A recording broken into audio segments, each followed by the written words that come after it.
Hello everyone, कैसे हैं आप सब। एक बार पुनः से कोचिंग क्लासेस पर स्वागत है। उम्मीद करता हूं आप सब अच्छे होंगे। सुपर फास्ट डिवीजन में आज आप लोग सीखने वाले बच्चों शून्य कोटि की अपक्रिया। शून्य का मतलब समझ में आ गया होगा कि अभिकारक का सांद्रण जीरो हो।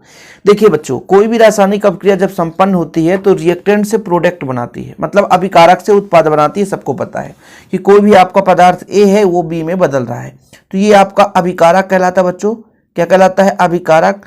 और जो बनने वाला पदार्थ है वो उत्पाद कहलाता है। जब अभिक्रिया संपन्न होती है तो अभिकारक में कमी आती है और उत्पाद में वृद्धि होती है। ये तो क्लियर, सबको पता है। मतलब जब अभिक्रिया की दर को रिप्रेजेंट करते हैं dx/dt, है ना, ये समानुपाती होती है बच्चों अभिकारक के सांद्रण पर। यदि मान लीजिए अभिकारक की सांद्रण पर डिपेंड करेगा तो -dx/dt होगा। क्यों? क्योंकि अभिकारक में हमेशा कमी होती है और उत्पाद में हमेशा वृद्धि होती है। तो ये माइनस चिन्ह किस बात का प्रतीक है? कि अभिकारक में कमी, और यदि प्लस होता तो उत्पाद के सांद्रण में वृद्धि। तो जब अभिक्रिया संपन्न हो रही होती है तो अभिक्रिया किस पर निर्भर करती है बच्चों? अभिकारक के सांद्रण पर। लेकिन जब शून्य कोटि की बात आ जाती है तो एक ऐसी रासायनिक अभिक्रिया जिसमें अभिक्रिया की दर अभिकारक के सांद्रण से निर्भर नहीं होती, मतलब अभिक्रिया के सांद्रण से कोई तात्पर्य ही नहीं रहता है, सांद्रण उस पर कोई प्रभाव नहीं डालता है, वो आपका शून्य कोटि अभिक्रिया कहलाता है। मतलब जो आपका अभिकारक का सांद्रण है वो जीरो हो जाएगा।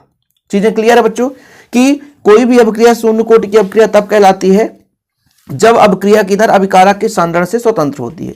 जैसे बच्चों आप लोगों ने माना कि एक हमारे पास अभिक्रिया है जो रिएक्टेंट से प्रोडक्ट में बदल रही है, तब अभिक्रिया की तात्कालिक दर कितनी होगी? तो यहां पर मैं लिखूंगा अभिक्रिया की दर। यदि डायरेक्ट करना तो कर सकते हैं, या तात्कालिक दर, तात्क्षणिक दर भी कह सकते हैं उसे, दर। इसको कैसे रिप्रेजेंट करेंगे बच्चों अभिक्रिया की दर को? इसके पहले भी मैंने बताया था। जैसे मान लीजिए समय के साथ अभिकारक में क्या परिवर्तन होता है, थोड़ा सा देखिएगा यहां पे।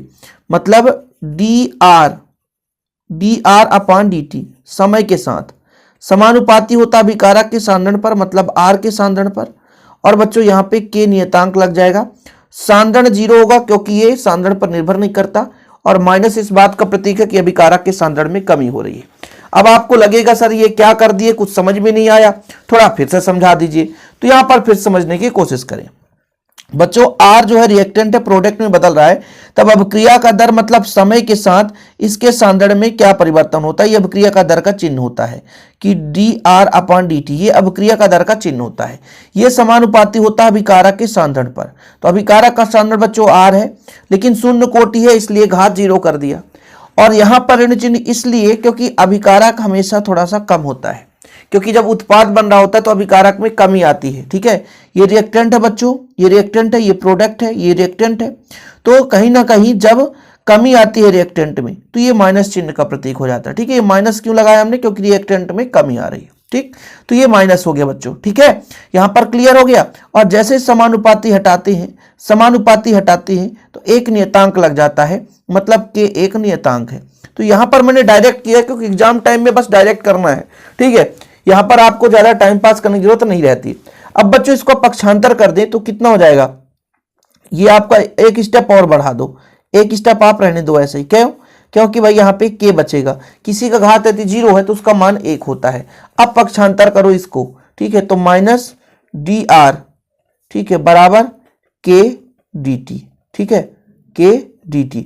अब दोनों पक्षों में आप समाकलन कर दो, दोनों पक्षों में समाकलन करने पर, तो यहां पर लिखना बच्चों दोनों पक्षों में समाकलन करने पर, दोनों पक्षों में समाकलन करने पर, तो समाकलन चिन्ह ये हो गया आपका, ये आपका dr ही रहेगा। ठीक है, इधर ये बच्चों आपका के एक नियतांक है तो बाहर ले लो तो बचेगा आपका dt ही बचेगा। ठीक है, यहां तक क्लियर है dr/dt। अब बच्चों इसके आगे थोड़ा समझिएगा। जैसे मान लीजिए यहां पर समाकलन का तो चिन्ह है, तो एक का जो समाकलन होगा वो r के रिस्पेक्ट में r हो जाएगा। ठीक है, और यहां पर एक का समाकलन t के रिस्पेक्ट में t होगा, और i जो है आपका समाकलन नियतांक है, जहां i समाकलन स्थिरांक है।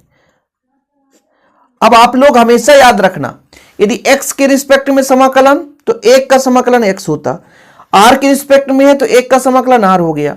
यदि बच्चों t का हम रिस्पेक्ट लेकर चलते हैं तो एक का समाकलन t हो जाता है, मतलब जिसके रिस्पेक्ट में समाकलन करेंगे तो एक का जो समाकलन है उसी के रिस्पेक्ट में आएगा। ठीक है, अब मैं यदि प्रारंभिक स्थिति में बात करूं, प्रारंभिक स्थिति यानी स्टार्टिंग में, प्रारंभ में प्रारंभ में आपका टाइम कितना होता है, 0।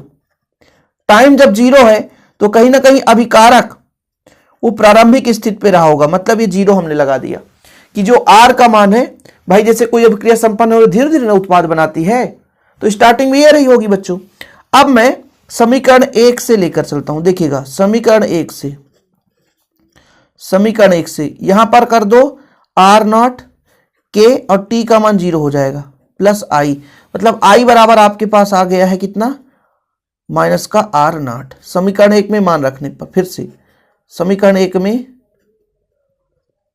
मान रखने पर, यदि समीकरण 1 में मान रखोगे बच्चों कितना आएगा, माइनस R, ठीक है, और ये आपका K T, फिर इसका आपका R0, ये इधर आएगा तो R0, ये माइनस इधर आएगा प्लस हो जाएगा, और जो माइनस है तो रहेगा ही बराबर K T।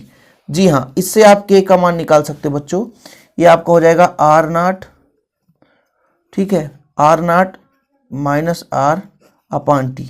यही शून्य कोटि अभिक्रिया के लिए व्यंजक है, यही शून्य कोटि अभिक्रिया के लिए व्यंजक है, देखो 5 मिनट में यही शून्य कोटि अभिक्रिया के लिए व्यंजक है, ठीक है। तो शून्य कोटि अभिक्रिया में थोड़ा सा आपको याद रखना है कि अभिकारक की सांद्रण पर निर्भर नहीं करता है, तो वो अभिक्रिया आपका शून्य कोटि का अभिक्रिया होगा। आपको यहां पे अभिक्रिया की दर का फार्मूला और दूसरा आपको समाकलन, दो ही चीज तो है, स्टेप बाय स्टेप फॉलो करोगे आंसर आ जाएगा। सुपर फास्ट रिवीजन में हर एक पॉइंट को आपको समझा रहा हूं, जिस पॉइंट पर आपको वीडियो चाहिए बताइएगा जरूर। निरंतर लगा हूं आपके लिए बच्चों मेहनत करने में, बस आपका प्यार सपोर्ट बना रहे। चैनल में पहली बार है, चैनल को सब्सक्राइब कर लें, शेयर जरूर करें। जय हिंद, वंदे मातरम।